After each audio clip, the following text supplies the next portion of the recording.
سبحانك يا عظيم بالحمان تلقى كنت ايغا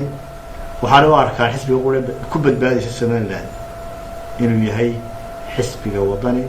waxaan cadeynayaa inuu dhammaan shacbiga reer Soomaaliland leeyahay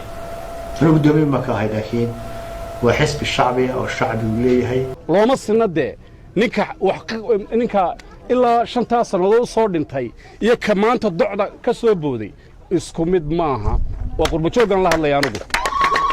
waxa weeyaan nin kastaba wuxuu gashado xusbigan ayaa wax lagu siinayaa ummaddu haddii ay wanaaga isfari weydo ma tanaado looma sinade ninka ilaa 5 sanadood soo dhintay iyo ka maanta docda ka soo booday isku mid maaha waa qurbo joogan la hadlayaan ugu waxa weeyaan